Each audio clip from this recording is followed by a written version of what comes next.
inflammation is actually not a bad thing. If we would get a wound, we would never heal without inflammation. If we got an infection, it would be deadly without inflammation. It's an important part of our evolution and our health.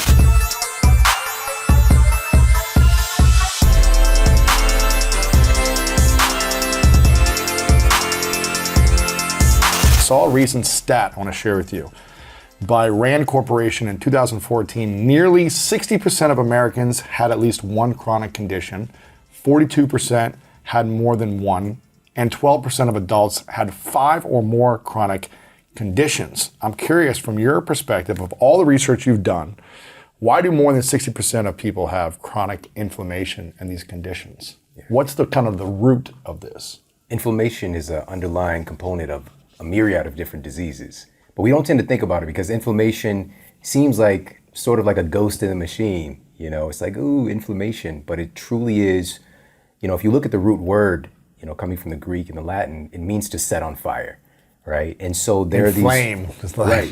And these are some of the outward symptoms we might think about. It's just like pain, swelling, bruising, burning, aching, those type of things. But there's the majority of the inflammation that folks are experiencing oftentimes go unnoticed. There are these little kind of chronic low-grade fevers or little fires burning that are contributing to a lot of different metabolic disorders. And the reason that our bodies are doing it is really the inflammation is sending out a distress signal from different tissues to recruit and call in the immune system to support in defending against infections and repair. And the list goes on and on. Inflammation is actually not a bad thing.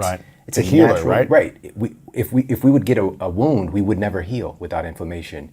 If we got an infection, it would be deadly without inflammation. It's an important part of our evolution and our health. What's the difference between that and chronic inflammation? Right. So what we generally think about is acute inflammation. When we think about like a short-term intrusion, maybe an injury or an infection, for example, which the inflammation might last a few hours, even a few days. Right. But if inflammation is lasting for a long amount of time and also showing up in the wrong places, it can be devastating.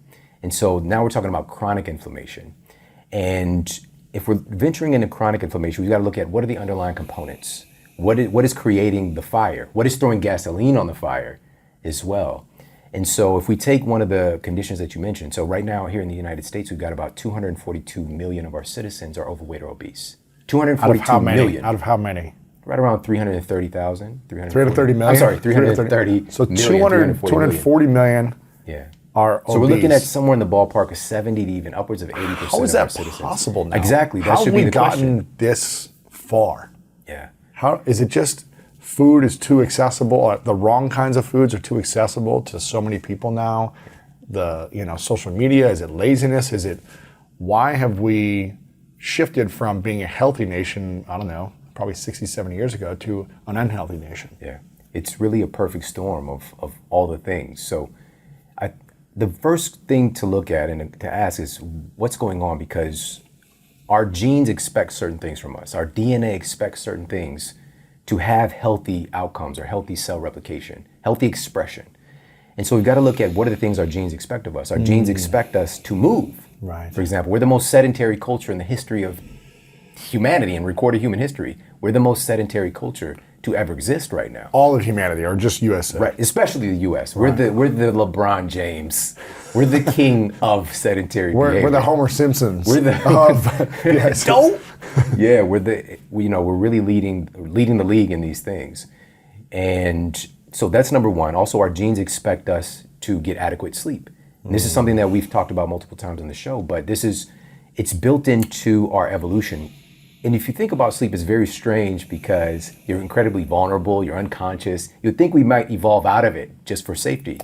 But the thing is, so many wonderful, absolutely amazing things take place during sleep that we just haven't found a way to replicate, right? So even with the reduction of inflammation, which we'll talk about more, we have microglial cells in our brain, it's kind of the brain's immune system, and it's primarily active when we're sleeping to reduce inflammation, to clean out metabolic waste, and things of the like. So, what would you say are the 5 biggest benefits of the greatest night of sleep consistently? Like, what are the 5 main benefits that you get if you get deep REM sleep for 7-8 hours a night consistently, no interruptions, no light exposure, all the things you talked about in your other book, Sleep Smarter? What are the 5 main benefits that come from that versus, interrupted sleep, 4 hours of sleep, staying up late with the phone, having coffee late at night, all that stuff? What's the benefits? We'll just power pack bullet point Yes. these. Number one, and this is because our culture, I always like to connect to something visceral, and people, we care about how we look. Of course. Right? Yeah. And so You're younger nobody's waking up like, I want to look so old today. I want to get my George Burns on. I want to be as old as possible, or I want to feel bad today about the way that I look, or they're not waking up like, I just want to look terrible and feel terrible today. And I've run in my clinical practice, I never met one person, and people might argue these things and get into because of our cognitive biases. I've never met anybody who wants to be unhealthy. Right. Every single person wants to be healthy. Now, with that said, this is where sleep really comes into the fray, because over the years, me being a nutritionist, I thought that food was everything, because it was for me, it was my bridge, but there's many paths to the goal. When you're sleeping, it is the most powerful anabolic state that you can be in. So you're just teeming with what we call these, quote, anti-aging hormones, the release of human growth hormone, for example, that really, it's also known as the youth hormone. Yeah. And also in that lane of body composition and overall health and fitness, researchers at the University of Chicago did a very simple study. They brought folks in and they wanted to see what would happen with their weight loss. They put them on a calorie restricted diet, and they wanted to see what would happen with weight loss when they were well rested versus when they're sleep deprived. And so they put them under both conditions. And I love studies that do that. They put people under both conditions to see what would happen. And so they allow folks to get 8.5 hours of sleep in one phase of the study. And they tracked all their metrics, their weight loss, et cetera. And then they sleep deprived them for the other phase. So they was getting 8.5 hours, now they're getting 5.5 hours. Tracked all their metrics. Same group On the same exact calorie restricted diet. Same calories, yeah, everything. But when they were sleep deprived versus when they were adequately rested, when they were getting enough sleep, they lost 55% more body fat just by sleeping more. That's crazy. It doesn't even make sense. Were they working out the rationally. same, or was it like no movement? What was it just like? Everything is the same. same. This is what I love too. Wow. It's a ward study. So they're under the conditions where they can track everything. Oh, wow. Now here's another part of the study I don't often talk about, is that they actually did biopsies. So they actually took The fat cells. to see what would happen with their fat cells under the different conditions. And what they came to the conclusion was that your fat cells actually need sleep too. Oh. Because when the fat cells were not, when they weren't adequately rested, their fat cells actually became more insulin resistant, which should become that should put up a huge red flag, because insulin resistance is one of the classic signs is carrying more belly fat, right? So the fat cells themselves, looking at them versus when you're well rested versus when you're sleep deprived, your fat cells themselves become insulin resistant. And it's just going to lead to downstream problems with your liver, lipogenesis, the creation of new fat. The list goes on and on. So that's just one thing. That's So number one. Number two, the cognitive performance. And I love this study. This was published in The Lancet. And they wanted to see what would happen when they took physicians and had them to complete a task and tracked all their numbers. Then they sleep deprived them for 24 hours, which is not abnormal in the field of medicine, and had them to complete the same task, which is a simulation of different surgical type of simulation. Man. They made 20% more mistakes doing the exact same thing, and it took them 14% longer to do the exact same thing. All right? So, and this is a big problem in our culture. Again, we mistake being busy for being effective, right? And so that's number two thing, the cognitive performance. Number three, and it parallels with cognitive performance, is the health of our brain. And so researchers at UC Berkeley did brain imaging scans, and we talked about this before, but they actually looked at the sleep-deprived brain, just again, 24 hours of sleep deprivation, and the part of the brain that's associated with executive function, right? So decision-making, distinguishing between right and wrong, social control. So the prefrontal cortex, the more human part of our brain, that part of the brain goes cold. The activity of that part of the brain just literally, as we're more and more tired, just shuts down. With the lack of sleep. And with the lack of sleep, coupled with more activity in the amygdala, which is very much more primitive, driven by emotion, very much concerned with survival of self. And so that part of the brain just lights up like a Christmas tree, or Las Vegas sign, you just came back from Vegas. So these changes happen in the brain very quickly. And that leads into number three, reduce cognitive performance. So being able to manage our emotions, being able to manage our decisions. And then we'll go to number 4 is going to lean into this as well with the brain function. Is I talked a little bit about this earlier. During sleep is when your glymphatic system, which is the brain's waste management system, Cleansing it all out. it's 10 times more active when you're sleeping than when you're awake. So and your brain is doing literally trillions of activities every second. And there's a lot of metabolic waste that takes place. And you have to have this cleansing system, this cleaning system, or you're going to have a buildup of things like amyloid beta plaque, for example, which that is strongly correlated with Alzheimer's disease. It's an inability of the brain to clean itself, and also insulin resistance in the brain we could talk about later. But we're wondering again, why are these issues going up? Why is brain inflammation going up? These are the things. Are we getting enough sleep for the processes that normally just naturally want to happen? They do it on their own. Are we getting that? The final thing. So 4 is the cleansing. Right. Cleansing. Cleaning. And so this is associated with disease prevention of the brain, longevity of the brain. And number 5, this is tough. There's so many different things that this can benefit. But I would say for me and you as well, like we want to be able to perform. We want to be able to use our body and our mind to compete, to get out and to play, to have a good time. And one of the fun things that I talked about in my first book, Sleep Smarter, was research that was done on basketball players, collegiate basketball players at Stanford. And they found that simply by increasing the amount of sleep that they were getting, not training more, not doing anything else differently, this shaved a full second off of their sprint time just by increasing their sleep. Wow. They significantly improved their free throw shooting and their 3-point shooting just by getting more sleep. All right. And these are things that we just kind of on a periphery kind of know that, but at the same time, are we utilizing it? So some of the greatest athletes in the world right now, sleep is a part of their training. LeBron James, it's a part of his training. Usain Bolt, same thing. It's a part of his training. Now, Serena Williams, the list goes on and on and on. These things weren't taught to us when we were in high school. No. It was just like, get up at 4 a.m. and lift. yeah, right. Just go run into somebody. You know what I mean? Make a play. Keep your head on a swivel. But today, it's really built into the system. Yeah. Also, the strength training programs are built into the system, which is beautiful because, again, when we were in high school, it was some stuff was starting to take place with folks being in the weight room, but it wasn't a big emphasis. Whereas now, if you look at different sports, like a good friend, it's so weird for me to say this right now. This is like the coolest thing. I've actually got chills. Ozzie Smith, right? So having the opportunity St. to Louis hang out with icon, him. man. Icon. When I was a kid, my 2 idols were Ozzie Smith and Michael Jackson. Wow, yeah. And I tried to wear the Thriller jacket to school and I got drove. That was not a good look. But Ozzie Smith could be my role model and I wanted to play, I wanted to compete, play baseball. And so I actually met him at the gym. And so he was there. I think he was probably in his mid-60s maybe at the time.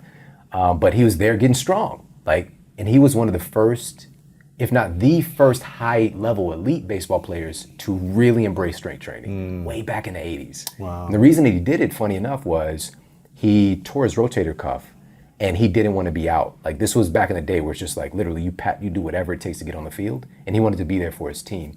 And so he just had to find out a way to strengthen everything around it. Because he didn't want to have surgery, he would have been out for a year at the time. And now, of course, surgeries have advanced tremendously since then. But so he found that he strengthened everything in his shoulder, but also he started throwing from a completely different arm angle. And still won 13 consecutive gold gloves. It's crazy. It's crazy. Backflipping at the same time. Right. Yeah. He's out there backflipping with the glove on. It's cool. Man, it's so powerful. But it's a big part of what our genes expect is to be strong in some different domain. And we talked about this before the show. That translates over into our lives as well. So that strength, if you can train your body and your mind, because your mind is in play too, life gets a little bit easier in many aspects. You feel more physically ready to handle whatever life throws at you. And so in the context, that final one is being able to perform at a high level, to recover from the training that we do. All the magic happens when you're sleeping. Absolutely. When you're up in the gym and training, or you're out on the field competing, you're just tearing your body up. That's all catabolic stuff. Yeah. You get the anabolic reward when you go to sleep. When I was interviewing Andrew Huberman, the neuroscientist out of Stanford, he was saying that even learning a new skill, it's like the neurons connect when you're sleeping. Like when I do Spanish class sometimes, I'm just like, I'm not getting this. You know, there's moments where I'm like, gosh, this just hurts my brain. It's so challenging. But then I come back the next day or 2 days later and I'm like, oh, I've connected the neurons, or it's like in your sleep, things are moving and processing for you to really connect those things you're learning, those new skills, those challenging things. So I think and if I wasn't sleeping, I probably wouldn't connect the dots on a new skill. So something to think about there as well. I'm curious about this. Have you seen a study around, or any research around, how our belief about our identity, how we view ourselves in the world, whether we think positively of ourselves, we have confidence, we believe in ourselves, or our lack thereof, we have a bad view of ourselves. Is there any research about how that affects the brain, our actual mindset of the brain and ourselves? Absolutely. Have you seen any of this? The number one driving force of the human psyche is to stay congruent with the ideas that we carry about who we are. Every thought that we think, every action we take is really correlated with who we believe ourselves to be. And this is why change can be so uncomfortable. You know, when we start to think things that I don't think that way, or these are things that I don't do, our physiology, this stuff really gets hardwired into us. And so it creates discomfort because we're literally going to start creating new neural pathways and potentially start to break down old ones. And a mutual friend, Dr. Caroline Leaf, man, I love her so much. And she's really brought to the forefront. And I talked a little bit about this in Eat Smarter in my new book, and how our thoughts really affect our biology, even how food affects us based on our beliefs about food. And so one of the biggest things to really come from her work that unfortunately it wasn't embraced, even though she's been in the field for 40 years, she really knows her stuff and has affected so many different lives.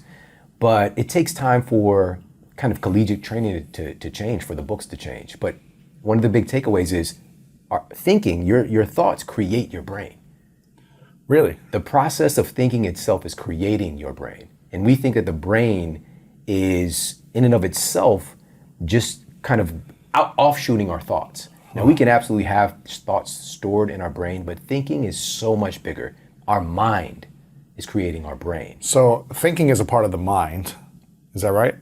Also the brain as well. It's both. Yeah, it's kind of within the brain, then we start to create, as she shares, I don't know if she did this with you, but she brings up the little trees and all these things. The branches. And so we start to create these, with little thought trees start to bear fruits. But we can supersede it. Your mind is bigger than just your brain. We tend to think that because everything is kind of up here, but our mind is in our toe as well. And our mind is just so much. Yeah, in our gut. It's expansive. I just had Dr. Emran Mayer on. Yeah. And he was talking about the mind in the gut and how it's all connected to the brain as well. The gut brain and the brain, and it's fascinating. It's so fascinating. The mind is connected throughout your body as well. Yeah. So, for example, even our heart, within the gut, the human brain itself is just a absolute universe of neurons. So it's like 84 billion neurons, right? I was thinking about human cells overall. So we have about 84 billion neurons in the brain. We have about 100 million in the gut. All right. So this is like nerve tissue. It's like a mass of neural tissue in the gut. But the heart also has neurons as well. So it's called, and anybody can go to Dr. Google and look this up. It's called the heart brain. All right. So your brain, your heart actually has this kind of ability to think, and there's this electromagnetic energy that it's expressing. And there's a field also. It's called a tube torus that's been monitored, that's expanding beyond our body to be able to see this. And if folks want to check out the work from HeartMath Institute. HeartMath Institute is phenomenal. I've been, probably for about 10 to 15 years connected with HeartMath Institute. It's just absolutely phenomenal. So there's a field around the heart. Does that mean like quantum physics we're talking about, or is this something else? So what is this field? An energy field? We'll keep it real simple first, which is if we think about the electrical energy that the heart is kicking off, like when you're in the hospital, right? And you see the monitor, boop, boop. It's not reading the smoke coming off your heart. It's reading the electrical energy that's coming off the heart. right? So we got EKGs and things of that nature. So we can read the electrical currency that the body is throwing off. Wow. Your body is just teeming with energy. And there's even a form of energy that we generate. It's called piezoelectricity, right? Just from moving, we're generating energy and electricity. So just from a very simplistic level, the heart is kicking off energy that we can't see. That's the thing about it, right? It's emanating from beyond us. Even our skin is emanating energy. We just see a certain spectrum of light as humans. We see a certain spectrum of energy. How far does this energy go beyond the body? So the tube torus is, from Heart Math Institute's data and being able to measure it and monitor it, it can be upwards of, at last checked, around 8 feet from your body. And so now this is getting into some freaky stuff, all right? And give it to me. I'm a very logical, analytical human, so seeing is believing for me. But then we get into, there's many things that are just, and also I'm very open-minded as well. And there's many things that we don't understand. But when we talk about people being in your space and you picking up people's energy and interacting, and that stuff is very real. You know, you can pick up people's vibes, you know, quote, bad vibes. So we don't want to downplay that, because other species of animals, they have that bigger connection. And we can attribute, like bees, for example, you know, in this quote, hive mind, but we throw that away when it comes to us. And so for me, for years, I've been seeking to find, how can I explain this to people to make sense? Because I'm a very solid thinker, you know, I'm a very logical person. And one of the things I came across was Princeton University researchers. They found that they just took two strangers and they put them together and they had them to just chat. And they found out within a matter of minutes, all they had to do was create some rapport and their brain waves started to sync up. Come on. Their brain waves started syncing up just by having rapport and talking to another person. We start syncing up. And this happens all the time. And also it sounds like if the brain isn't optimized through sleep, through nutrition, through healing the inflammation, the chronic inflammation, if that's not optimized, your mind is not going to be optimized. Yeah. You're going to be thinking poorly, you're going to be acting poorly, you're going to be tired, all these different things. So if you want your mind to be sharp, you got to make sure your brain is healthy and recovered and healed. Is that what I'm hearing you say? It's true. If we're just going to be, again, looking at this from a very foundational, simple principle, it's much more difficult to think the thoughts that we want to think when we don't feel well. Right. When we don't feel well, we start to think bad thoughts. It just comes together. It comes together because of so much of our biology is driving our lives, you know, how we feel. But this is the thing, and everybody's seeing this example. We can think externally of our biology. We can change our thoughts and change what's happening with our biology instantly, because every thought that you think has correlating chemistry that's released. Really? And Give me an also, example.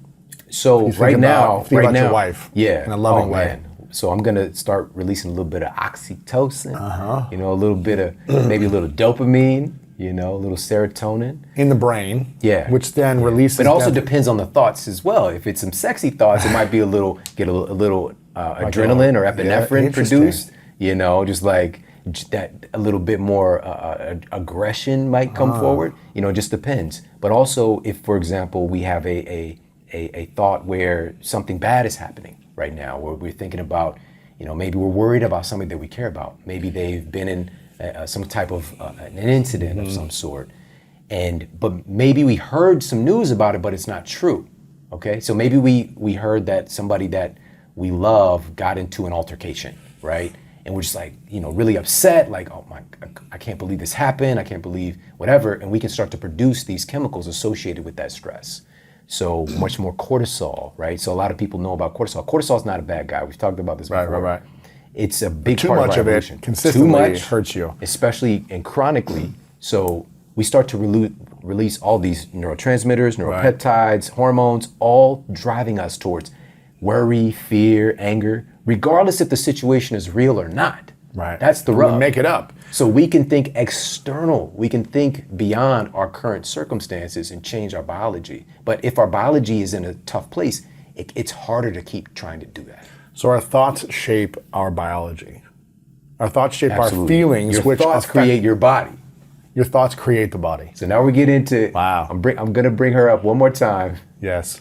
Caroline's work. She's great. Yeah. So we had a great conversation about that as well. And actually, an interview that I did with her. It came out recently, and we put our toes in that conversation a little bit more, because this again, this is kind of difficult for us to think about today, because we've been so inundated with the genetic dominant theory that our genes are controlling our lives. And now today, of course, I believe just about everybody listening has heard the term epigenetics at this point, and how these are above genetic controls, like epidermis, like your skin, the outermost part of your skin. So epigenetics is controlling your genetic expression, right? And so humans collectively, we've got maybe 20,000, 22,000 genes collectively. But I think that that's going to play out, and you're hearing it here first. I think that number is not quite accurate, but when they did the Human Genome Project, that's what they discovered. Right. But why are we so different? It's because of the expression of the genes. There can be 1,000 different outpicturings of one gene, and it could code or express what we would deem to be something negative. But even the negative things are trying to push us towards health. Our body is always adapting, trying to help us to survive. Trying to realign us and saying, this is not good, you need to pay attention to this and fix it. Yeah. Even with obesity, our bodies are trying to save us. How so? It's trying to save us. So, for example, when we bring in an abnormal amount of sugar, like the way that humans evolved, we didn't have access to sugar like that. Right. You know, if you come across a beehive or something, like you're gonna risk getting stung to get some of that. All right. But today we've taken that. It's just here, eat it all day long. Everything. It's so remarkable how, and this, for me, it's a very simple principle of biology. When did we start getting sugar accessible in this country? What year or decade was this where it's like, oh, sugar's available now? Here's the beautiful thing. We've always had a hankering for sugar, like through our evolution. We go towards, fruit, like I said, and this, we'd go for those things, especially, but also is available for some cultures only certain times a year, for example. And so you would rack up on it as well. Yeah. And now this is an important tenet as well. Because, and there's a reason for this, the human brain itself, if we think about the blood-brain barrier that protects the brain and only allows in certain things, certain nutrients, it only has gates for certain gases like oxygen. For water, only certain nutrients get into the brain. The brain has its own exclusive diet. But there are a lot of sugar gates. Your brain will gladly confiscate. Harvard researchers uncover this. Your brain will gladly sop up half of the sugar that you take in a meal. You take 50 grams of sugar, 50% of that, 25 grams is going into the brain. Going to your brain. Where's it going? Does it go throughout all the brain? Does it go to a section of the brain? What happens? And it's just filtered throughout and you're just on a sugar high? Yeah, so even the term sugar high, like it's kind of funny, but that's not funny. Right. It's not funny because what happens is, so there are these protein gates that allow the sugar to transfer over through the blood-brain barrier into the brain itself. And yeah, because many of the neurons run off of glucose. So your brain is like, look, give me that. We got stuff to do. Well, let me take all of it. But what happens is over time is it starts to create insulin resistance in the brain as well. All right. So this is one of the biggest issues facing our world today. And if we get into the conversation about inflammation, neuroinflammation, I believe is the most troubling issue that we're facing as a society. But it's a hidden, overlooked issue because the brain is so protective.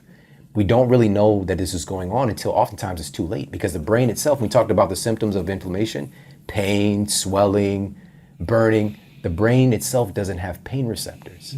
So your brain can tell you about pain in your pinky toe or on your, pain in your neck, but pain within the brain itself, it doesn't have pain receptors. What about like a migraine or something? Is that not? Migraines are not the brain directly expressing pain. It has a lot to do with, now this is a little bit more complicated. There are some offshoots of things happening within the brain with migraines. Let me be clear. So let's just take the borderline. Migraines are different also. People who experience migraines, they know that it's different, but from a headache. But we'll just take that borderline experience, maybe like an acute migraine or maybe a tough headache. What it really is the blood vessels that surround the brain, that surround your skull, all right, not the brain, but that's surrounding your neck and your shoulders. And so muscle spasms and things of that nature can start to kind of cause restriction, right? So, but there can be some electrical storms taking place in the brain for sure. Interesting. But anyway, so the brain itself doesn't experience pain. So this is why, for example, there's, you can have a brain surgery and not feel like, it. yeah, you'll be awake, yeah. And it's That's just like nuts, isn't it? Yeah, it's so weird. Wasn't there someone who was like playing violin on a brain surgery? They like opened the I saw head that, and it was like to see if she could still play or make sure there was. That's like some Total Recall stuff. That's crazy, man. Where's Arnold? That was crazy. That's some like it's amazing, man. But these are really overlooked simple principles. But going back to that tenet of inflammation.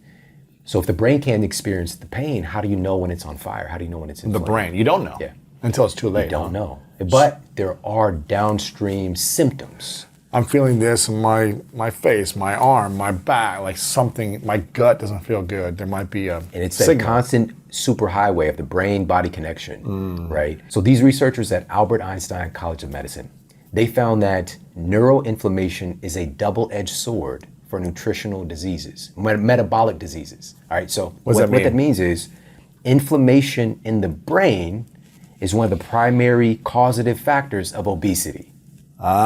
So when you have inflammation in the brain, you're more likely to be obese. And obesity is a causative agent for neuroinflammation. So they both hurt each other. So you're getting into this double-edged sword or vicious circle.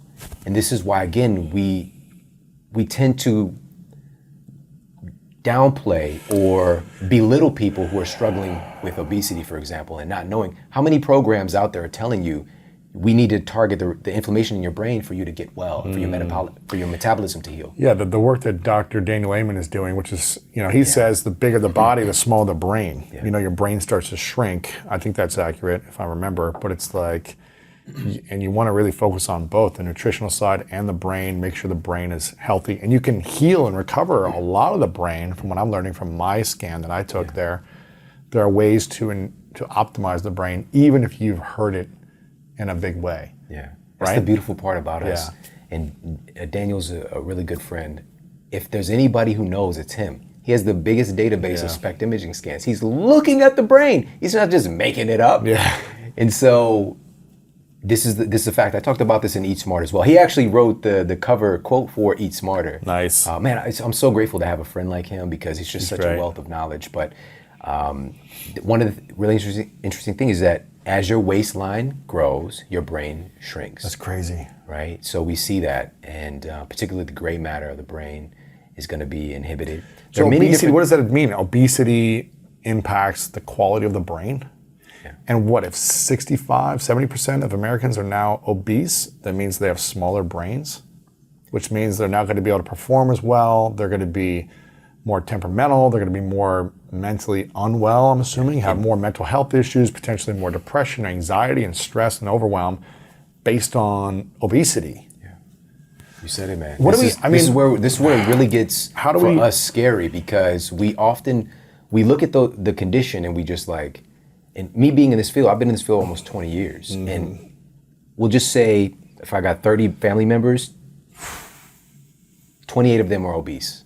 Growing up, like I grew up around obesity, that, But for me, my genetic cards were a little bit different because I ate worse than everybody. But I had asthma, I had. Gotcha. Of course, you know about the degenerative disc condition, So I had advanced arthritis when I was just a baby. Really, I was so you had other painful side effects than obesity.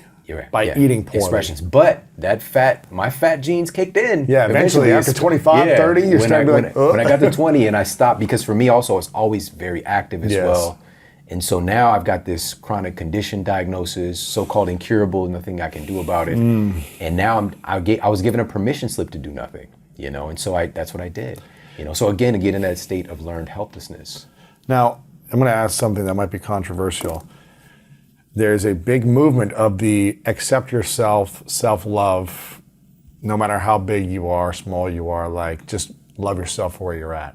And, how do we love and accept people for where they're at without shaming them, but also encourage them to improve the quality of their health so that their brain gets bigger and healthier, so that they can live longer, so that they can perform better? Because from what I'm hearing, obesity is not something that's going to make you live longer and healthier. Yeah. I love this question, man, because The first thing is, I love it because this conversation is bringing to light the fact that we've been inundated with an idea of what beauty looks like. We've been inundated with an idea that thin is better for many years.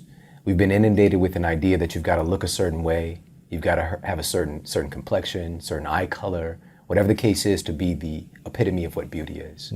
And humanity is so beautiful, so diverse, and so gorgeous, so magical. You know, there's so much beauty and expression, and there are cultures that are just thicker than a Snicker by nature. If you talk about, folks, Polynesian cultures. Polynesian culture, for example, incredible athletes, and they just right out of the gate, it's going to be a little bit thicker, but that's beautiful. It can be beautiful. It can be healthy.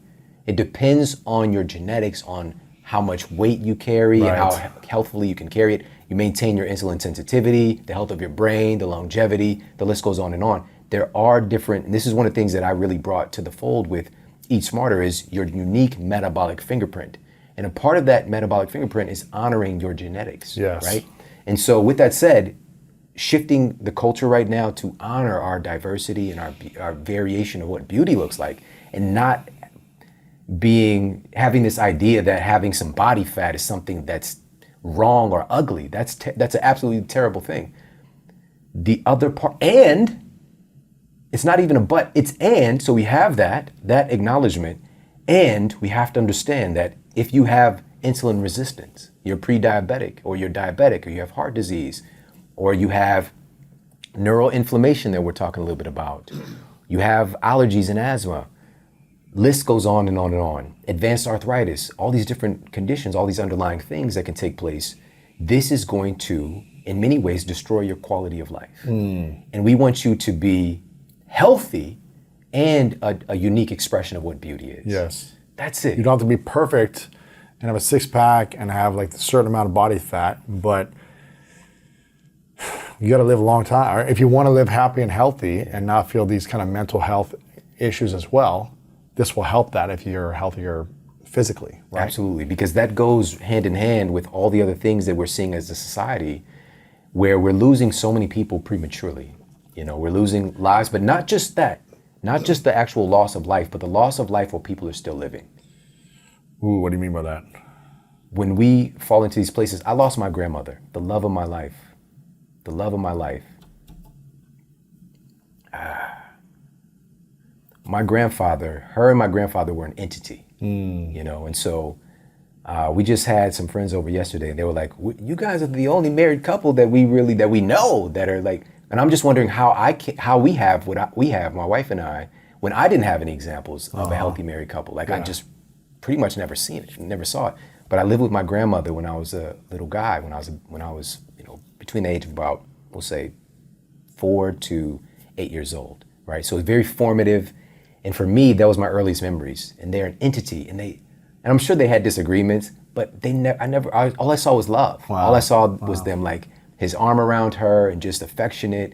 She loved him literally to death. And so he ended up having multiple open heart surgeries.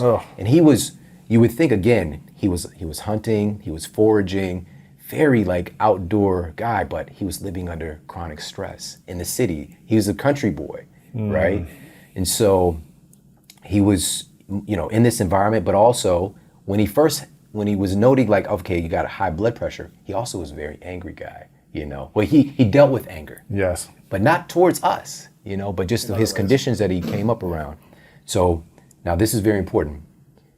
The physician, based on his preliminary blood work, which again, I wish I could have been there and to be able to intersect this, it was like, okay, you got to cut the fat.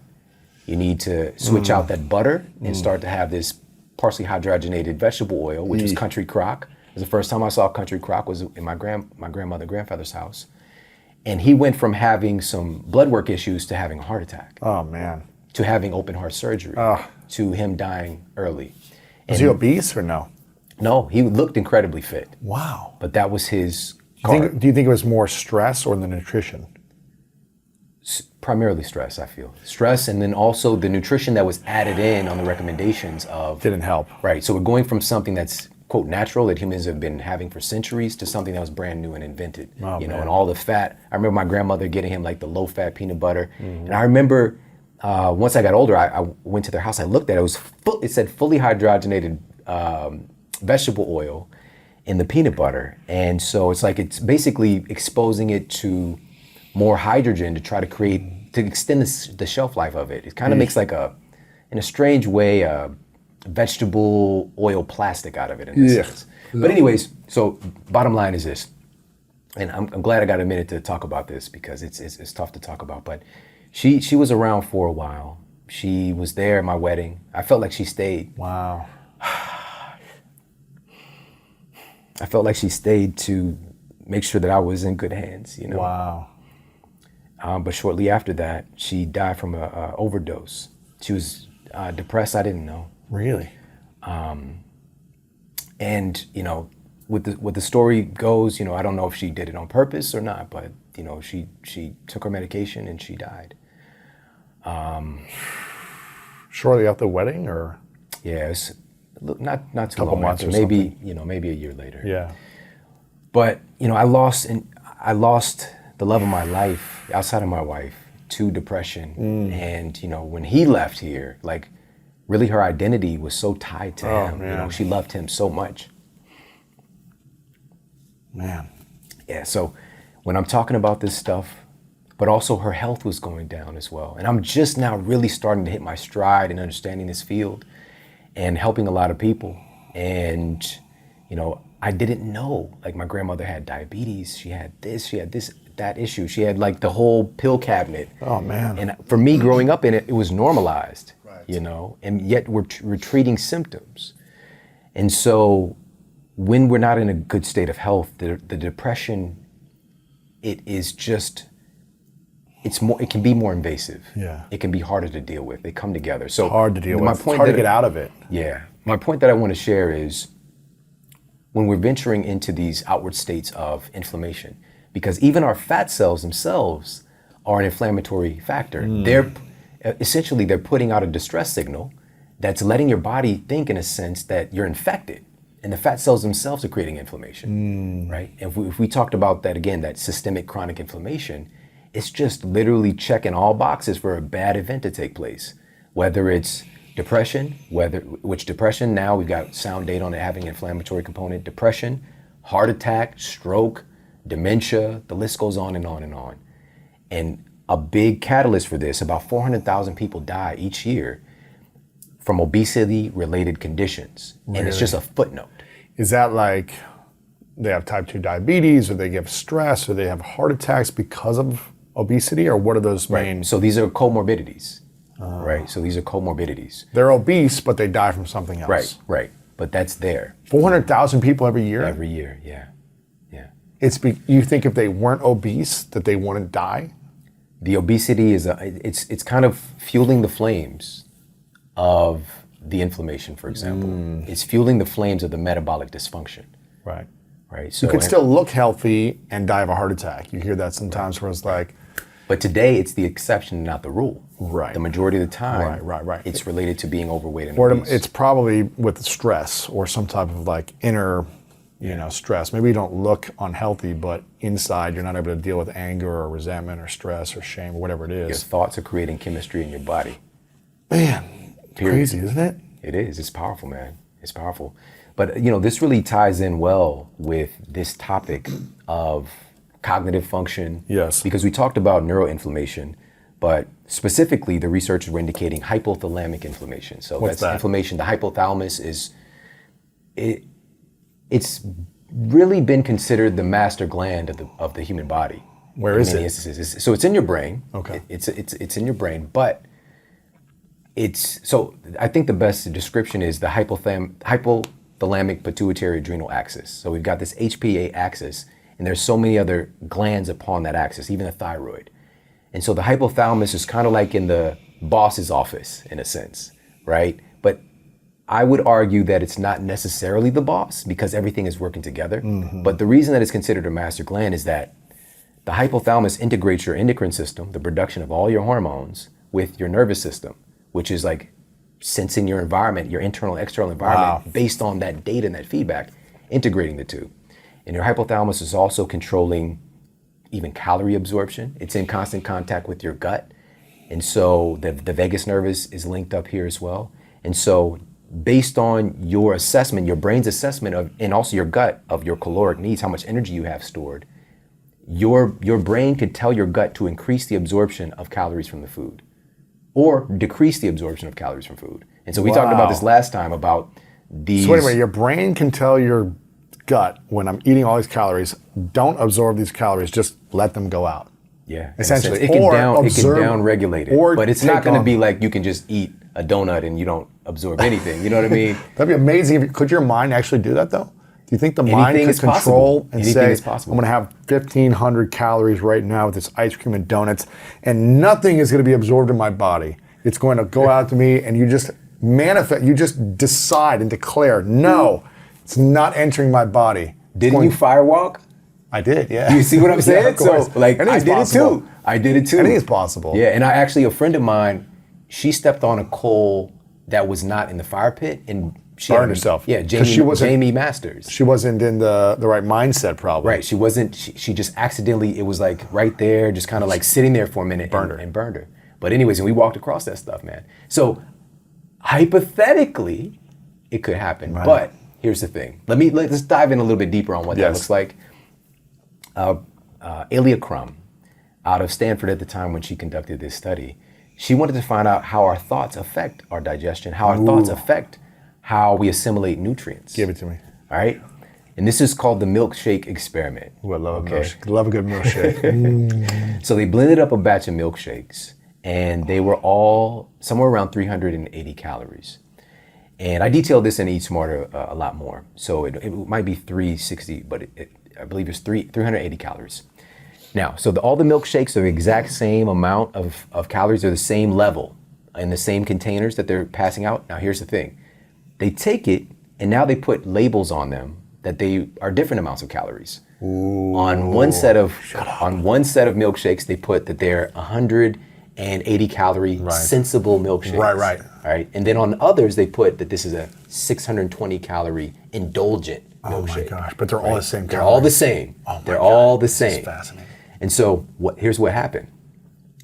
Well, I think we got to get a little bit of the kind of endocrine biology here with basic satiety hormones, so leptin and ghrelin. All right, so leptin is a major satiety hormone, makes us feel satisfied. We feel we're in our body. We're not ravenously hungry, right? When leptin is level, and also leptin sensitivity. It's a whole other conversation. So we got leptin, satiety hormone. Then we have ghrelin, which is a bona fide hunger hormone. All right, but it's more than that. It also has to do with our metabolic rate and other things too. But basically, when ghrelin levels are high, it's driving us to go eat something. I think about it like the ghrelin gremlin, right? Don't feed them after midnight, you know what I mean? So the ghrelin gremlin. Now, with ghrelin levels going up, that's going to drive us to eat. But when they're going down, it's going to make us inherently feel more satisfied. So here's what happened. The people who were given the quote, indulgent milkshakes that were, again, they were higher calories, same calories. They thought they were higher. Their ghrelin levels went down 3 times lower. What do you mean? They were less hungry? Their ghrelin levels, their hunger hormones went down 3 times lower than what they actually consumed. Their desire to be hungry went down. Right. It went down 3 times lower. That's crazy. Okay. Right? Just because they thought they were having a lot of calories. Yes. They thought that they were having something indulgent that was very calorie dense. The people who had the ones that were labeled, 100 calorie Sensa shake, their ghrelin levels barely budged. It just stayed like they were where having a glass of milk and they were just like, I need some more. Like what? It's like they had water. Water. Wow. And they're like, soon after they're going to be poured back again. up. Yeah. Because they believed that the calories were lower in that particular item. That's fat. Now I wonder if you believed you had 680 calories, would you actually add on is that a half a pound of fat? Or like a half a pound? This is getting on the scale? This is getting into the metabolic effects because it's not just about calories. And we talked about this last time. There are these epicaloric controllers. And I detail all of them in Eat Smarter. I detail them. But we talked about how the type of food itself controls how your body holds on to those calories or or burns the calories off, Right. right? We also go through how your metabolism works, how the process of fat loss actually works. Like, where does fat go? We talked about all that last time.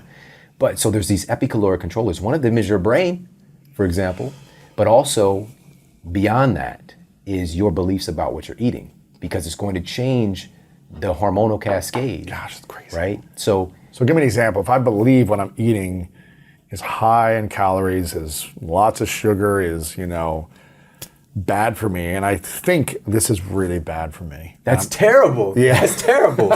So when you're eating this and saying this is horrible for me, I'm just gonna keep eating the donuts. What should you be doing when you know you have something that's not the healthiest, but you're enjoying the sugar and the cheat That's of the it? thing. That's the beautiful part about it. It's like, Enjoy it. For me, being in this space and why I found, I think, a really great lane where we saw so much success with all the patients that we're working with is because that nothing's off limits. Nothing is, we get into this giving food morality where something is bad. And if you're eating a food that's bad, Oh man. what does that say about you as a person? Right? So I'm eating this bad food. I must be bad. Oh man. I can't control myself eating this, and We get into these really complex psychological shaming ourselves. Yeah. So So when you're gonna eat the not optimal foods, just enjoy it. just enjoy it. Say, I'm gonna enjoy this. I'm gonna have fun. Tastes good.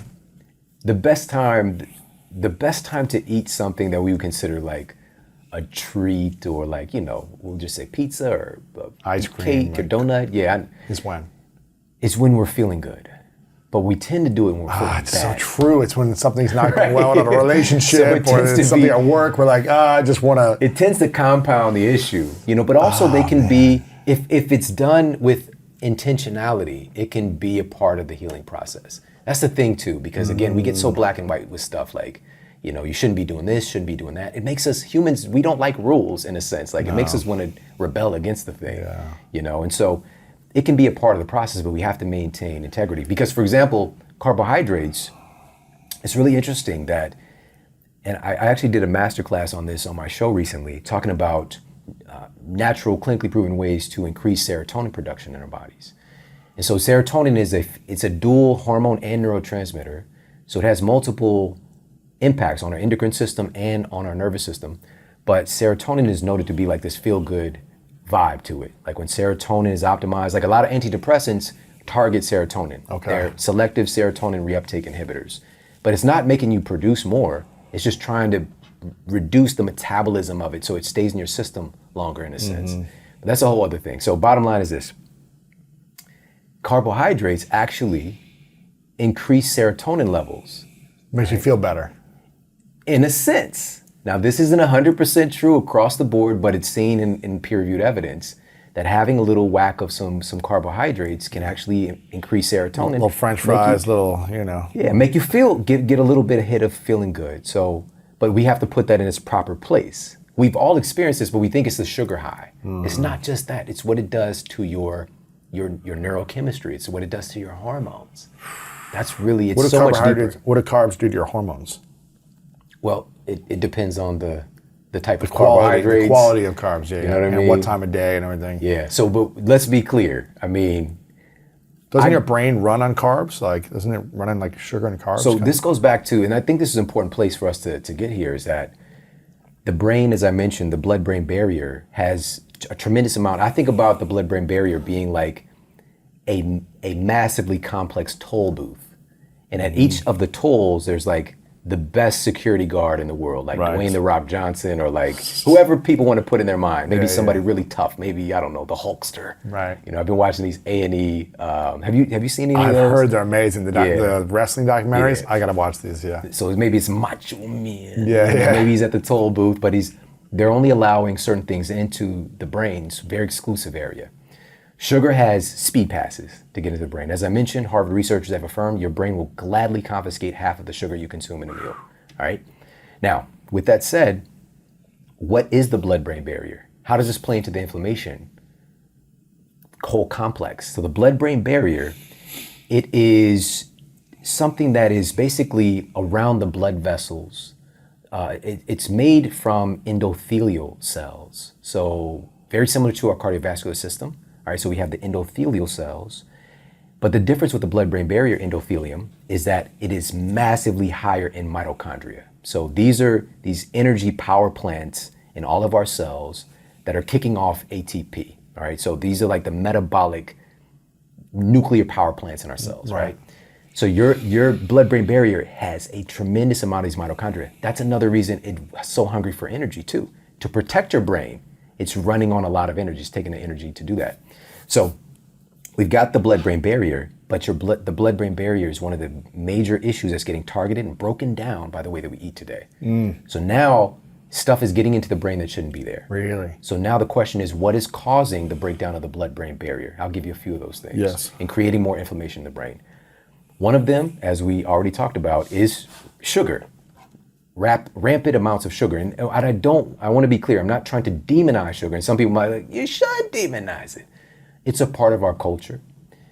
And we don't want to make it so that something is inherently terrible and this treacherous thing, and something else other than is the best thing. All right. So we know that sugar is not ideal for human consumption, this heavily refined processed thing.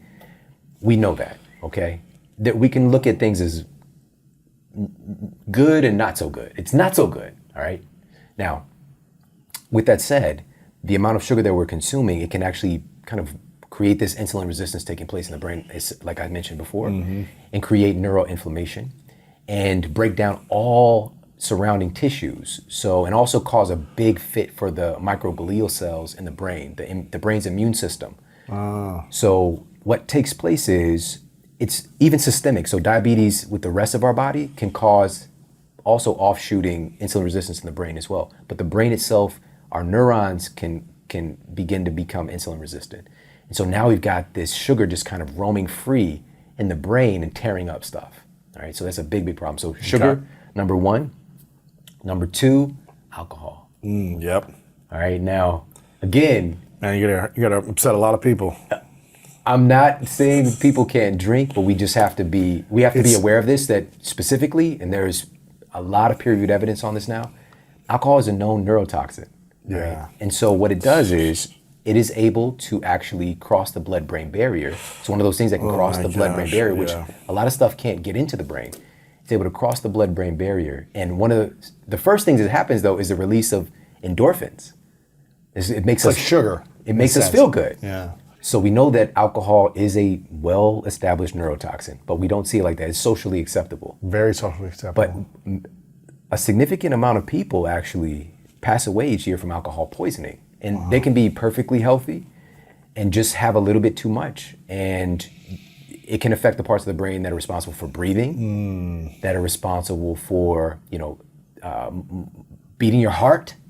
These are some of the ways that we can die from alcohol poisoning. Now, it's very unlikely, it's highly unlikely that will happen, but we just got to keep this in place. And as a matter of fact, this was published in the BMJ, one of the most prestigious journals, the British Medical Journal. They found that even moderate drinking can have these very similar effects to accelerating brain shrinkage. Well, this is what Dr. Daniel Amen has in his brain scans, that I think there was 80,000 brain scan in a test, don't quote me on that, but that's what I remember, where it's like, he showed the brains without alcohol and with, and I think all of them were smaller, or something like that. Like some were way worse than others with moderate alcohol. Maybe it's like once or twice a week, 1 or 2 glasses a week or something, a shrinkage of the brain. And I want to find the exact stat of what that is. But I mean, it's like, if we know this information, why do we keep doing it to ourselves? Yeah. And maybe we don't know the information, and that's why we just think it's socially acceptable, and we're going to be with our friends, we're going to have drinks, and 1 turns into 3, turns into 5, and then we can't wake up the next morning. But why do we do it over and over again? I've never been drunk in my life, and I'm not saying I have nothing against people drinking, but if it's hurting the brain, if you're doing it consistently, more than once or twice a week, if you know it's going to hurt your brain, why continue to do it? Yeah, that's you just brought it up, which is, I don't think most folks actually know. We don't know we might know on a superficial level, right? But we haven't had the same amount of education in these things where it's a part of the culture as much as ignoring health. We're just in an unhealthy state, period. But so in this study, they actually used MRIs and uncovered that even moderate drinking over long term causes significant brain shrinkage, specifically the hippocampus, which is the memory center of the brain. Now, it appears that the amount of shrinkage in the study appears to be directly related to how much a person drinks. Right. Now, So if you drink once a week, you should be fine. yeah, I mean, even a couple of times a drink. So moderate drinking would be, even that can be get into the category of, we'll say, even 4 to 5 nights a week, 1 to 2 one glass of wine or something. servings of alcohol, depends on what it is, right? But for some people that might be too much. But for some folks, most of the data, what we do know is heavy drinking, right? But even moderate drinking, we've got to be mindful of our brain. Yes. We've got to take that into I consideration. mean, listen, I'm not here to shame anyone because I eat, probably more sugar than anyone should have in my lifetime, and that's my vice. That's something that it's like on the weekends, like I'm splurging You on just sugar. murdered the cookies. We were just at Murdering my house. cookies, man. I murdered your cookies. And what I have, like 7, 8 cookies, I don't know. So it's like I'll give myself a couple of days where it's like, okay, this is what I'm going to do. Yeah. And I don't beat myself up for it because I know the rest of the time I'm not doing that. So some people might do that with alcohol, and that's fine. Sugar's going to hurt me or create more belly fat. It's going to be harder to like get rid of the belly fat, all these other things, and I'm aware of it. So it's like, how can I continue to optimize? How can I continue to let go of that habit and replace it with something more powerful and empowering for the greater version of myself, for my vision, for my health and happiness?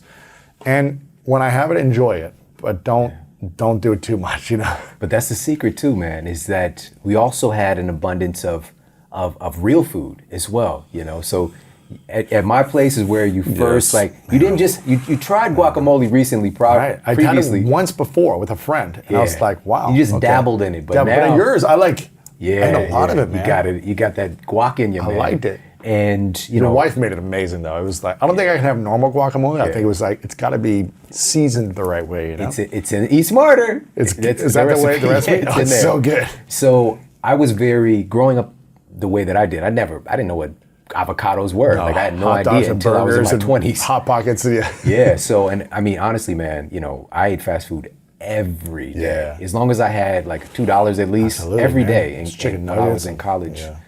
But it also is just in the environment. The closest thing to me was Mm-hmm. a liquor store, then, Lee's Chicken, Domino's, McDonald's, Burger King, Dairy Queen, Chinese food restaurant. But this was like bulletproof glass. Like they're not cooking good stuff for you.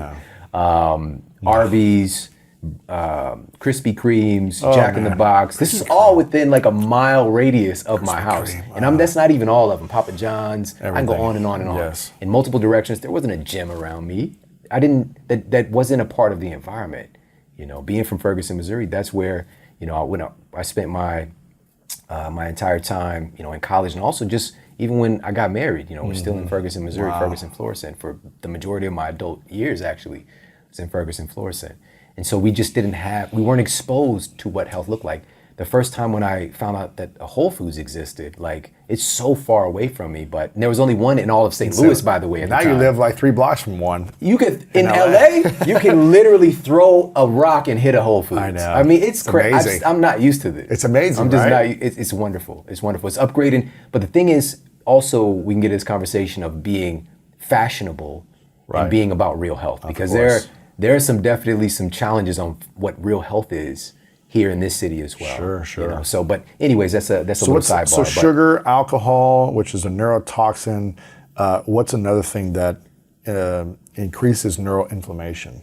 Another one, and this is really interesting, and this is very timely for this, that what I was actually going to lead into was right now being aware of what real health is in the prevention and susceptibility to viral infections. Viruses can damage and break down the blood-brain barrier, create inflammation in the brain. I mean, a virus. Listen to this. So this was published in the peer-reviewed journal Trends in Microbiology. It found that viruses can directly disrupt and damage the blood-brain barrier. But here's what I wanted to share with you, and this is new. I'm sharing this for the first time. This was published in the International Journal of Molecular Sciences.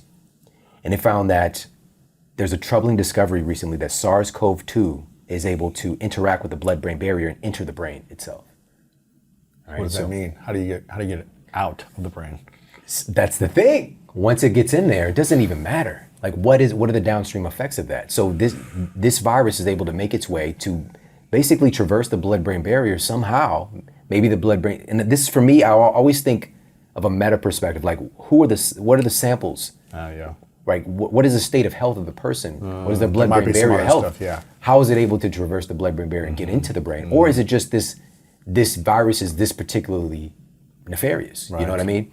And so the question is, what do we do about this in defense? We have to be as healthy as possible. We know that even though the marketing around this is that this particular virus is indiscriminately hurting people, but I think maybe we shared this when I talked with you last, I'm not sure, but I think it's an important point. I've got many family member and friends who are in the healthcare industry and even working on the front lines. And we tend to think that, of course, number one, they're going to be hardest hit. It would be obvious if you think about it. They're around it all day long. Right. And these are just absolutely amazing folks. However, what folks don't realize, and we can maybe put the link to this in the show notes for people, because this is what I do. I'm a research scientist, almost 20 years in this space. If you go to the CDC site and you look at who is actually being affected, because with healthcare workers, it is the biggest vocation being affected, if we're talking about job for job, by SARS-CoV-2. But what's not shared and what's on the CDC site is that 9 out of 10 of the healthcare workers hospitalized with COVID-19 had at least one pre-existing chronic disease. Ooh. It's not 2 out of 10. It's not 5 out of 10. 9 out of 10. 9 out of 10 had a 9 out of 10. pre-existing chronic. At least one. Wow. So it's not indiscriminate, okay? Yeah. Because we've got, at this point, people have got the PPE. There's still a susceptibility. And the other part is about 75% of them were clinically obese. And it's right there. The CDC is where people, if you post anything, talk about, it's getting directed to the CDC. But most people are not analyzing the data on the CDC. I love it. Right. I love it. But also it's highlighting, again, the thing that's not getting addressed, which is let's get our citizens healthier. Healthy. When are we going to talk about helping to reduce this epidemic, these multiple epidemics? Pandemics is epidemic expanded kind of multiple places. What is the epidemic? Is it neuroinflammation? Is it obesity? What is the main causes in your mind that is hurting us? Yeah. We have an epidemic of chronic disease, period. Chronic we disease. have epidemics of, for example, an average of 630,000 people die from heart disease every year here in the United States. 600,000? 630,000. Die from a heart disease. Heart disease. And what causes Every heart year. disease? Stress, obesity, neuroinflammation. What else? It's a complex disease. Yeah. It's the number one killer. It's crazy. But here recently, and this is the unfortunate thing is that this is a footnote. It's not even talked about. 2020, when SARS-CoV-2 was the headline, almost 700,000 people died from heart disease. It jumped up significantly. Really? Because of the stress. Because of all things, all of it. Wow. Absolutely. Stress, disconnection from Loved family. ones. Yeah, wow. We're eating worse than we ever have prior to the pandemic, because I was there. I was analyzing the numbers right out of the gate. The first couple of months, I was looking at processed food companies. I was looking at their profits. Oh, they're probably spiked. One company was about to go out of, one of the big ones was about to go out of business. And then- they're filing for bankruptcy. COVID Shut saved them. up. Gyms closed. People not weren't working exercising. out. People So not sitting getting around out. home, you're getting Postmates or you're getting Uber Eats Yeah. or whatever it is We delivered are to you now all day. far worse. We are now far sicker and more susceptible to viral infections than when it all started, because we still have not focused on health. And we can do all the superficial treatments. We can do the distancing. We can do fill in the blank. Right. But we also, because we were in fear, because people were so influenced by what the quote experts were saying, we could have also said this is an important time for you to really make sure that you are getting your sleep, because your sleep is a primary controller of your immune system. Even with medical interventions and people taking an array of drugs, whatever Yes. type of drug they might be, whether it's a oral medication, injectable, and their ability to actually prevent the disease dramatically goes down when people are sleep deprived. When they're sleep deprived. Wow. Yeah, because your immune system is it's largely regulated. The vast majority of our immune system is located in our gut, for example. And one of the things that we've noticed is that there's even a changing of the guard that takes place with our microbiome, even as the day goes on. The microbiome is so easily influenced by small things. I mean, if you sneeze, like your microbiome is going to make a shift, But Really? when we're sleep deprived, there are some really negative things that take place. And one of the studies that I actually mentioned is they took test subjects and they wanted to see what would happen when they just cross a bunch of time zones and see what would happen with their microbiome. And so they took stool samples, had them poop in a little nacho basket. That's how we do it. And we could send you one in the mail. You could send it in and get a stool sample done. But they took stool samples and they analyzed their microbiome cascade. Because one of the things that we know today is that there's a microbiome cascade that's associated with obesity, insulin resistance. Interesting. So when people in my clinical practice, they can get a stool sample done, I can get the report, I can have a high probability of knowing what their body composition is just based off their bacteria cascade, whether or not they're obese. And so we know this now. And so what they did was, and these are healthy test subjects, and then they have them cross a bunch of time zones and they retest them. So it was like a 10-hour time difference. And they found that the bacteria basically get this kind of very strange jet lag. Really? And their bacteria cascade started to shift more towards one that's associated with obesity and insulin resistance just in a day. By traveling across time zones. Just in one day. So what should we do when we travel? Because also, I didn't mention this, their sleep is disrupted as a result. They're not sleeping because of it. Right, so their sleep is disrupted as a result. But the good news is, just by them getting back onto a routine, within a couple of days it normalized. So we can get better, but we know how quickly things can go wrong.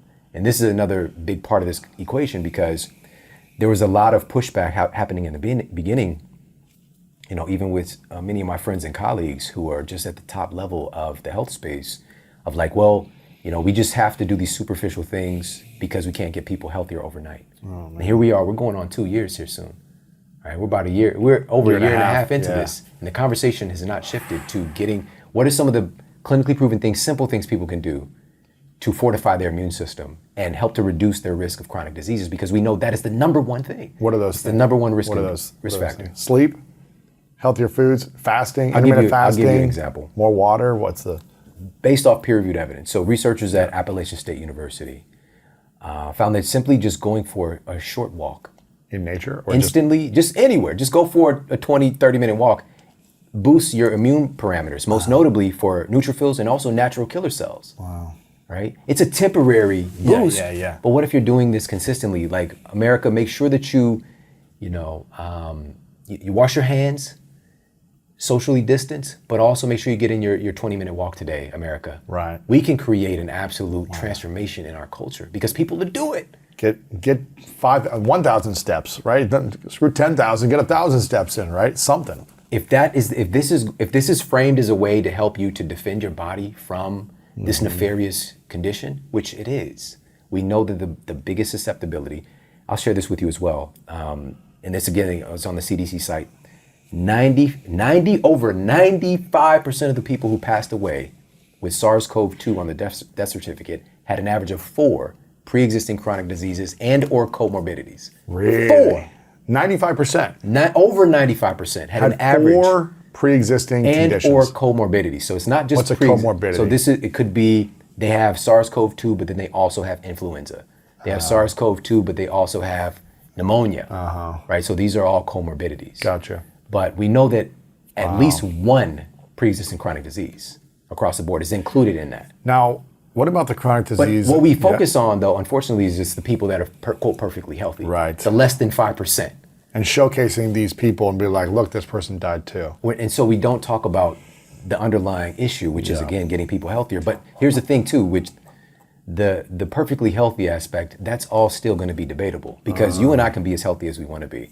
If we are in a state where we're really stressed, we're in fear, we are, in a position where we are sleep deprived temporarily, our immune system can absolutely get trampled on. Heightened, and it's going to increase our risk, our susceptibility to viral infection. This is what I was mentioning to you about. When I was a kid growing up, my dad wouldn't allow us to, he would turn the TV or he would mute it if there was ever medical commercials on. If there was ever drug commercial, things like that, or alcohol. He actually would mute or turn the channel so that we wouldn't be susceptible to all the different messaging of the medical industry. If you're feeling this, you need X, Y, and Z medicine. And he really believed that was causing a lot more fear in us kids when we would consume and watch this commercial, this messaging, this influence over and over, because it was pretty much every other commercial was like a drug commercial, from what I remember. Because he was always turning it off. Yeah, he was always turning the channel because he wouldn't want us to be consumed by fear.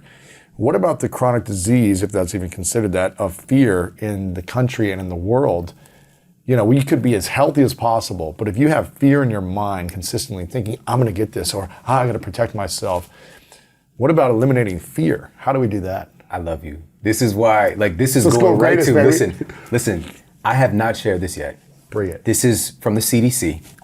And so they were looking at 5 million, almost 5 million, 4,899,447 hospitalized adults and 540,667 patients with COVID-19, of whom 95% had at least one underlying medical condition. But let me tell you the strongest risk factor for death when they actually contracted the virus. The strongest risk factors for death, and this is according to the CDC, and these for folks listening and even watching, some of this stuff is seeing is believing. So we've got to put this in the show notes for people to be able to analyze you can see the actual notes from the CDC. You can see the study. Yeah.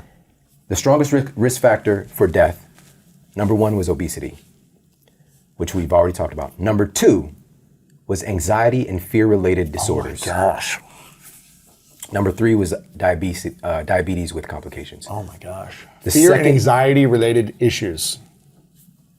Wow. That was the number 2 reason for death. Number 2. Based on the CDC. Number 2, risk factor. Risk factor. Associated with death. Oh, wow. Risk factor. Okay. Man. And how much of that has to do with the brain and mindset? Nobody's talking about this. What happened during the past year and a half? Oh my Has our fear levels gone up or down? Oh, in general, up. Exponentially. Yeah. Exponentially. And this gets into the place of ethical information, with the media. Wow.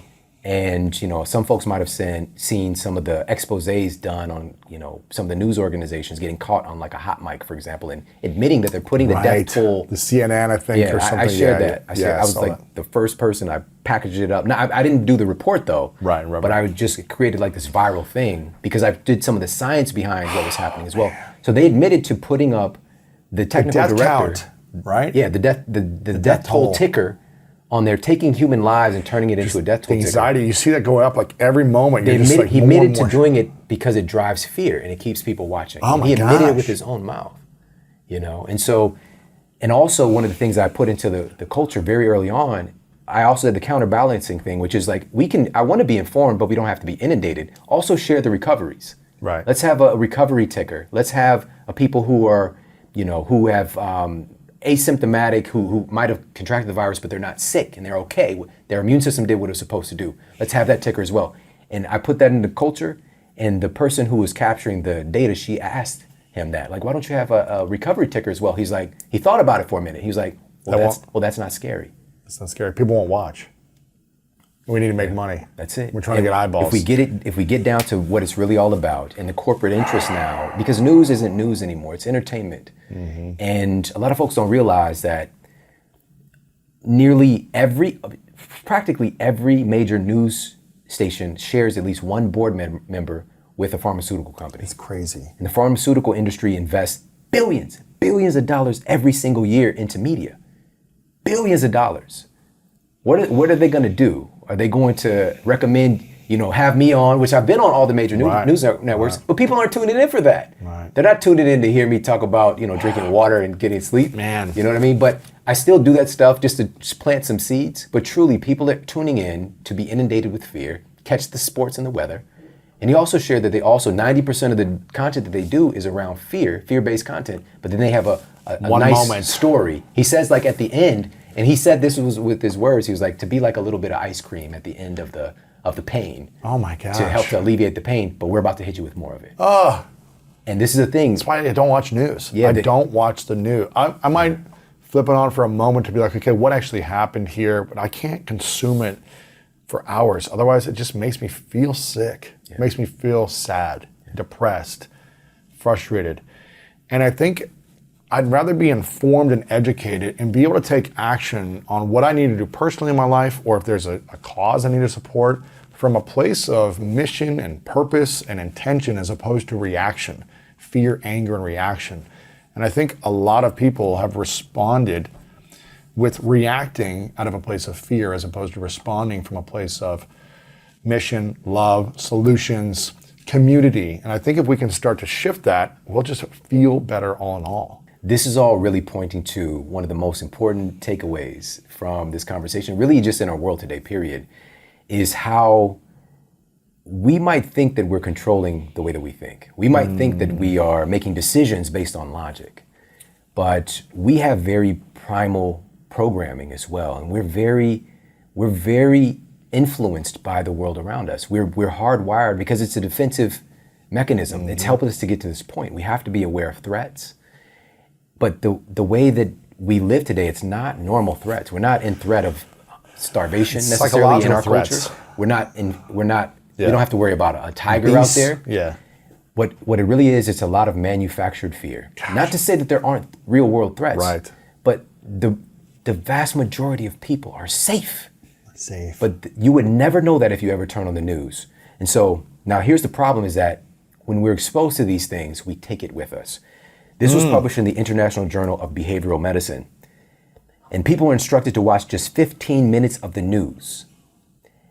And they were actually tracking their mood disturbances, tracking their metrics. And they ended up having increased levels of anxiety and mood disturbances. But that's nothing. Here it is. The most shocking part is, even after distracting them with another activity after watching the news, they were not able to return to their baseline levels of mood.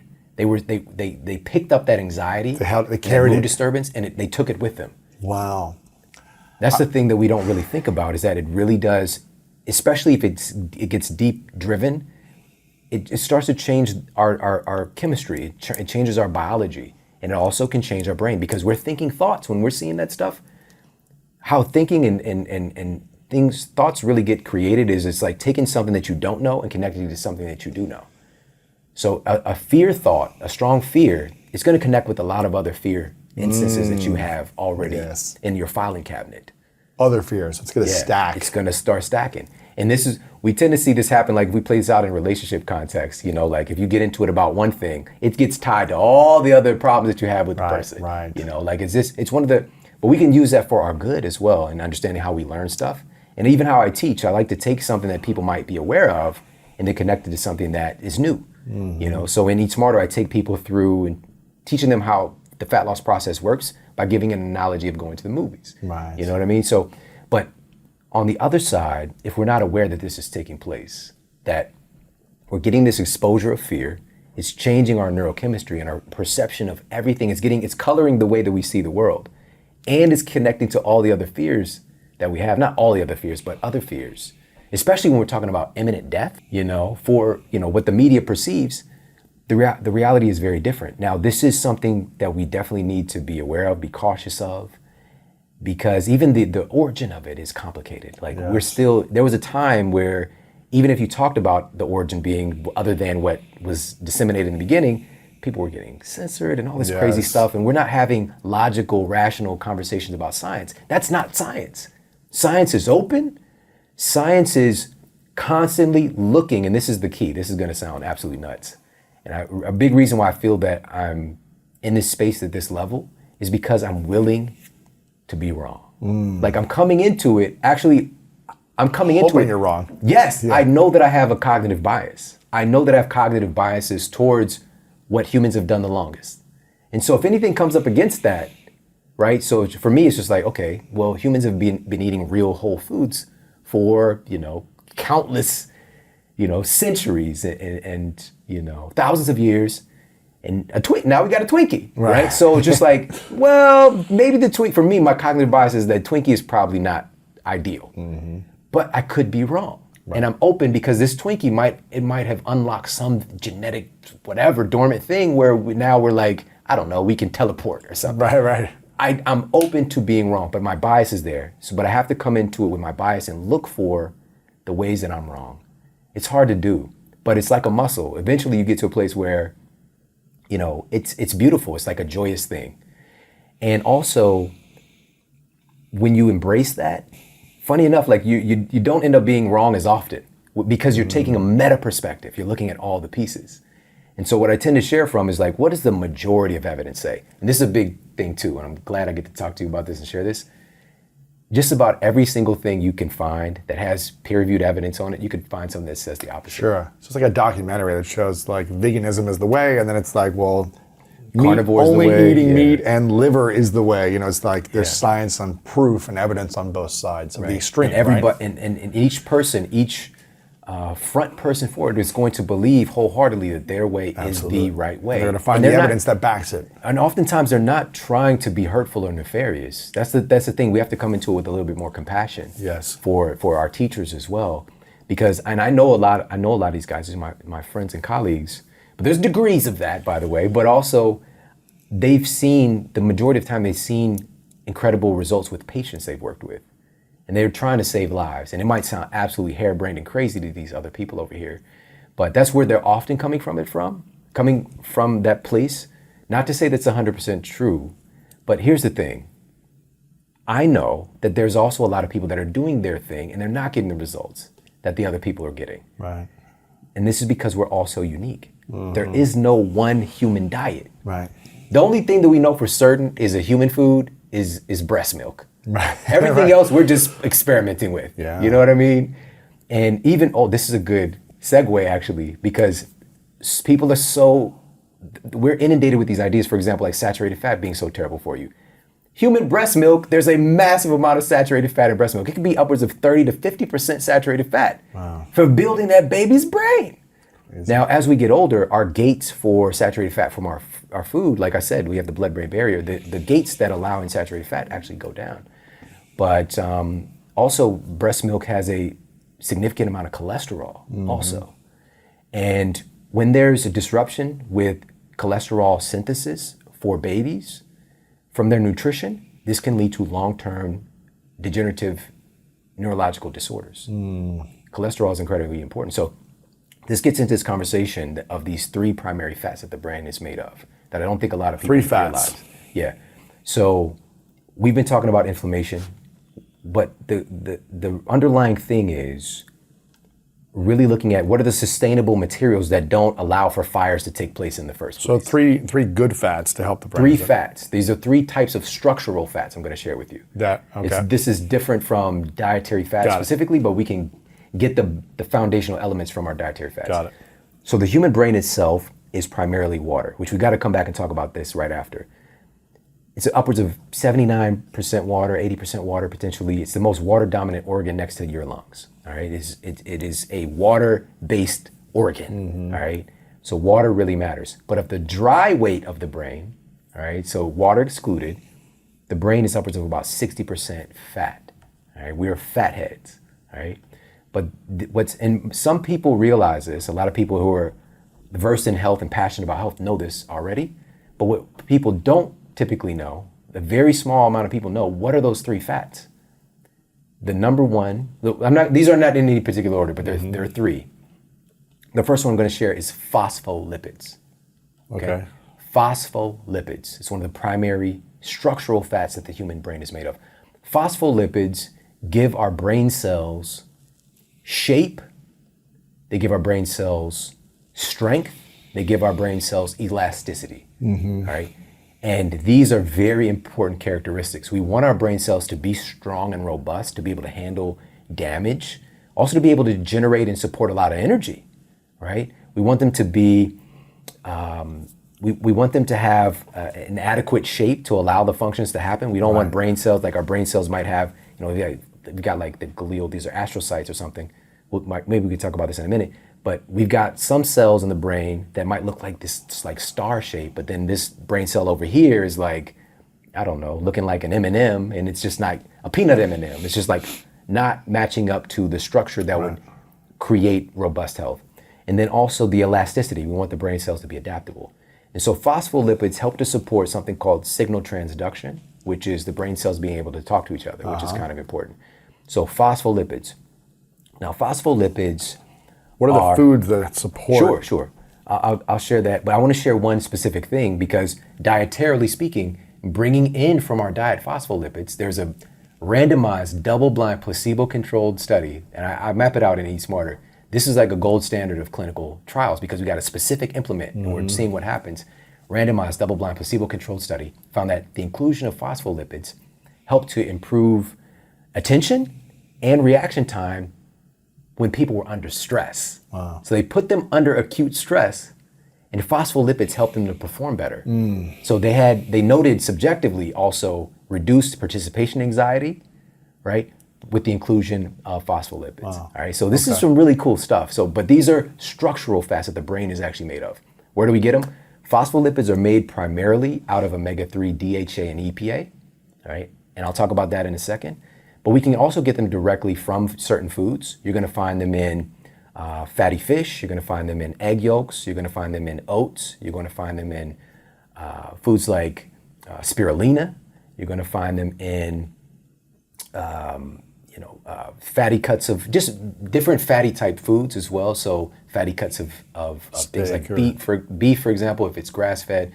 And I don't want to get into a place of like what's better, a plant version or animal version. I'm just sharing where you can find these phospholipids. Nuts as well or no? Yeah, certain nuts, also soybeans, and for some people like soy is going to be like the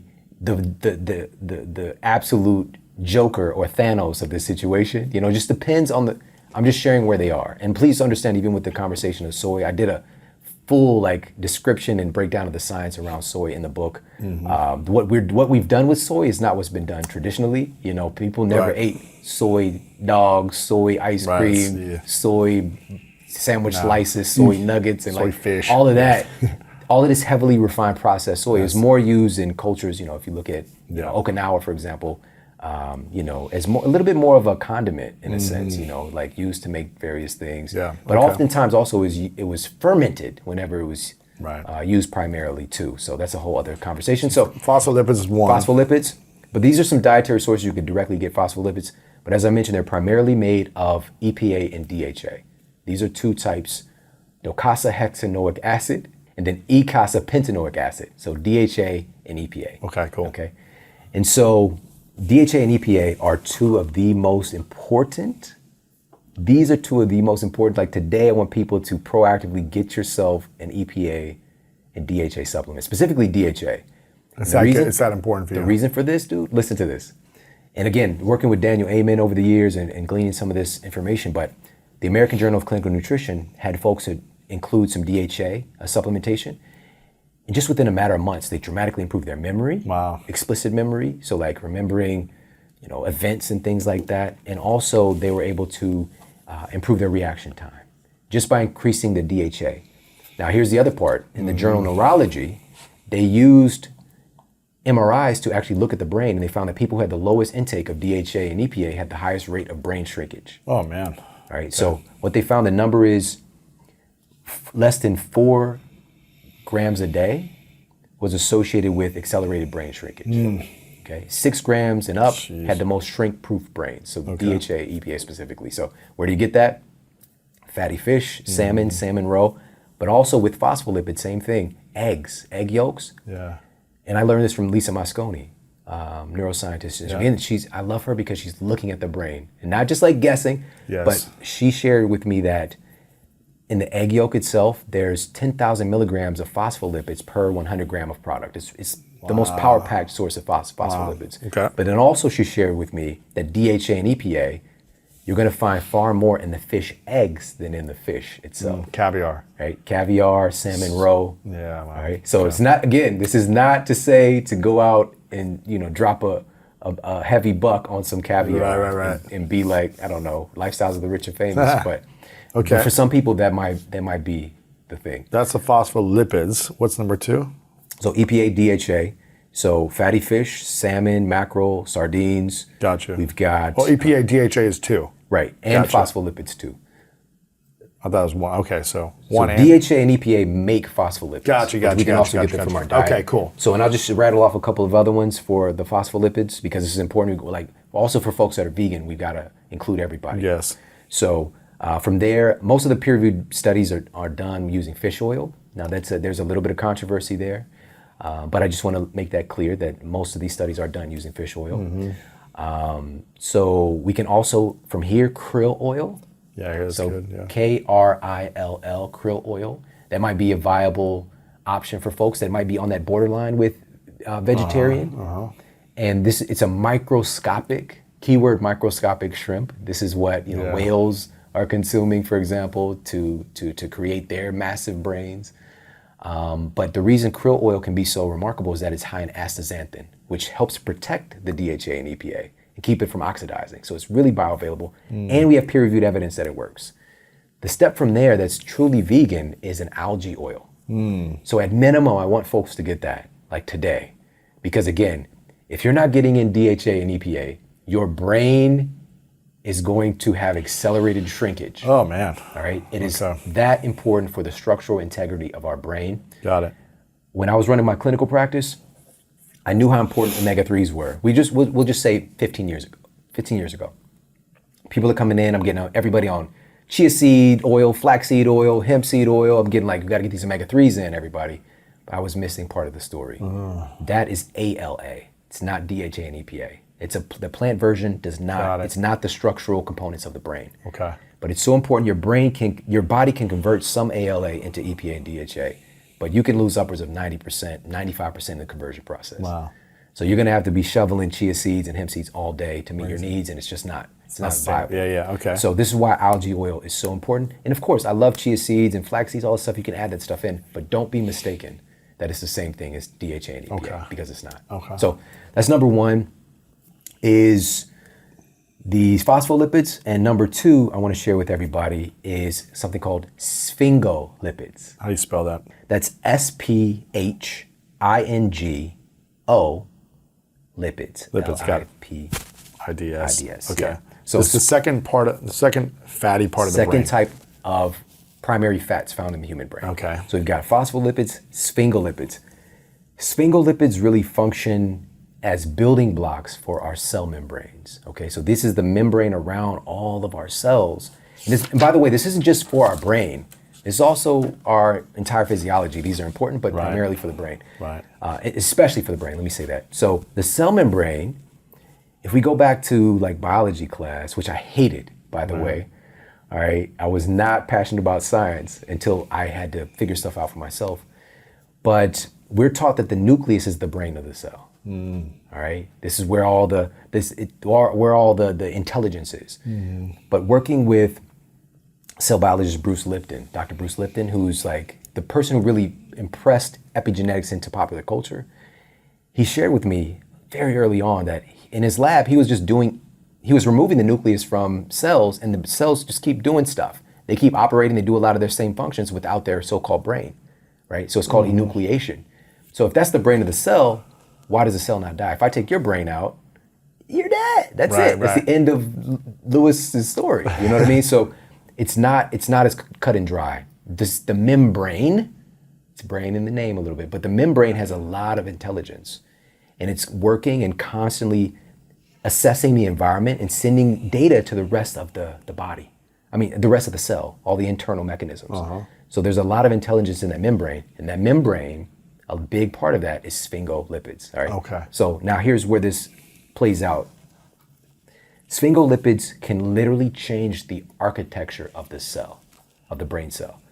So what that means and why that is important is it can adjust the cell so that it can do things a different way. And that's important. Like, what if you have an injury? How does your brain come back? Your brain can find another way. It can adjust because of sphingolipids are a big component of helping to adjust the architecture for the brain cells to still do processes. Nice. All right, so that's sphingolipids. The other big role that they play is in actually cancer prevention because they're regulating cell replication. So cells are supposed to replicate to the Hayflick limit is kind of one of the ways that we look at it. But cancer cells go replicating indefinitely. So sphingolipids help to regulate and check cell growth. And in particular, we're talking about in the brain. So thank you, sphingolipids, for that. There you go, okay. All right, so that's the second type. But sphingolipids also help to make, dietary sources. Eggs, butter, yogurt. Eggs again, man, eggs are there again. Cream, beef, funny enough, rice and sweet potatoes as well have some interesting amounts of sphingolipids. All right, so Those are a few sources dietarily. But sphingolipids are used to make something called sphingomyelin. Now, this is going to be important for you as an athlete, what we're about to talk about now. So myelin is the protective sheath around our nerve transmissions. So what that means is, as we do a behavior, right? So the first time that you throw the handball, right? There's a certain way that you did that, and over time you got better and better and became more automatic, where you could do it from all these crazy angles. You could do it diving. You could do it behind your, between your legs and all the flossy stuff that you do. But the thing is, over time, as you're doing the thing, more and more myelin is getting laid down over that nerve transmission, basically insulating it and making it fire faster. All right. So this is how Steph Curry, for example, the first time he's shooting a basketball versus what he can do today, he's laid down more myelin where the nerve transmission is automatic, and he can do it from all these different, anytime, anywhere, right? So same thing with swinging a golf club. It's not practice makes perfect, it's practice makes permanent. All right, so the more you're doing this thing, you're laying down more myelin, right? So it's really, really important for everything, not just for athletic performance, but everything that we do. Sure. Sphingolipids help to make sphingomyelin, but myelin is combined, the sphingomyelin works with the third type of fat that the brain is primarily made of, which is cholesterol. Wow. Right? So cholesterol is the third one. Okay. And this is another... Of the brain. Yes. It's another dirty word, apparently, in nutrition, unfortunately, because things have become so black and white. But cholesterol is so important for the brain that the brain actually makes it itself. The brain is the most concentrated area of cholesterol of anywhere else in our body. About 20% of our cholesterol is located in our brain. Wow. It's just making it on demand because it's so important. And cholesterol is actually, for me, I'm like, well, how the hell does the brain do it? If it's making its own cholesterol, how does it do it? It's the astrocytes. I briefly mentioned them earlier. They're these star-shaped glial cells, and they can be connected to like 2 million different synapses for different neurons, and just they're making some magical stuff happen. But anyways, with these astrocytes, they're one of the places that we believe are primarily making cholesterol for the brain. Wow. Because it's so important. And so obviously building blocks of cholesterol we can get from our food, but as I mentioned, your brain is primarily making it itself. Why does this matter? Last piece is cholesterol is a big component. It's primarily working with your myelin. And if you're not, this is also seen in like MS, for example. There's issues there with the myelin sheath, right? So this can lead to different health issues, but also it can improve our performance when we have the building blocks to make these compounds. So I know this was a lot, but just understanding these different 3 types of fats, how important they are for making up our brain. Our brain is made of this stuff. We got to get out of the politics about which food is better than other, what dietary framework, and just look at what have humans been doing the longest? What does our brain require? What are the foundational elements for that? And just focus on what's best for us. Experiment, have fun, share, teach, have a good time, and let's get our families healthier. Make sure you guys get a copy of this, get a few copies, give it to some friends, spread the message of health, wellness, all the good stuff, eat smarter. Shawn, you shared your 3 truths in the previous episode, so if you guys want to see Shawn's 3 truths, check it out there. But your final, before I ask your definition of greatness, I want to acknowledge you for constantly showing up, man. You're one of the most dedicated researchers I know in this space. Constantly obsessing over the research, the science, finding the holes in the information out there, and then giving us the answers. So this thing is chocked with pages of cliff notes at the end with all the research as well, citations and everything. So make sure you guys check this out. Again, appreciate you for always showing up, man, and being a representation of the way your background, the way you look, your attitude, and how you can kind of attract more people to this information as well. So appreciate you. My final question, what's your definition of greatness? My definition of greatness is just going off of what you just said, being the model, being the example. The greatest example that you can give, or the greatest way to teach is being it. Absolutely. Because when you walk into a room, you are a demonstration, you change that energy in the room that you walk in, as we talked about earlier with that tube Taurus.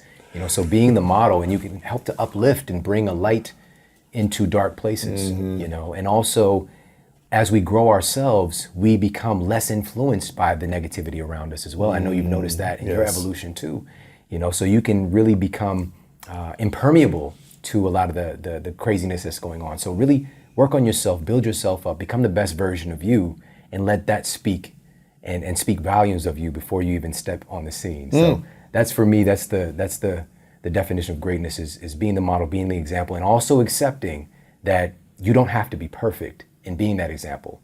Just be in process. Just be working towards getting better, because there's always going to be somebody who is at a more trying place than you are right now.